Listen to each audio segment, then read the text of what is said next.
Hammaga assalomu alaykum, e'tiboringiz markazida Uzgrad TV kanali. Tezkor xabar: Rossiya 3 yildan keyin O'zbekistonda paxta sotib ololmay qoladi. Rossiya Qishloq xo'jaligi vazirligi o'simshunoslik, mexanizatsiyalashtirish, kimyolashtirish va o'simliklarni muhofaza qilish departamenti direktori Pyotr Chekmaryov 3 yildan keyin Rossiya O'zbekistonda paxta sotib ololmay qolishi tufayli o'z paxtasini ishlab chiqarishni boshlashini aytdi, deb yozadi gazeta.ru. Bizda paxta ishlab chiqarish bo'yicha ishlar boshlanyapti. Bu yangi ekin.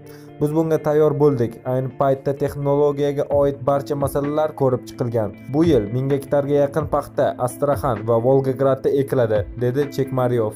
U Rossiyada paxta o'stirish uchun mos tushadigan 200 ming gektar maydon borligini aytdi. Direktor Rossiya 3 yildan keyin O'zbekistonda paxta sotib ololmay qolishini qo'shib qo'ydi.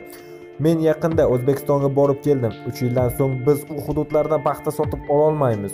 Ularda faol ravishda qayta ishlash kombinatlari qurilmoqda va ular paxtaning 1 tonnasini ham bizga sotmaydi, dedi Chekmaryov.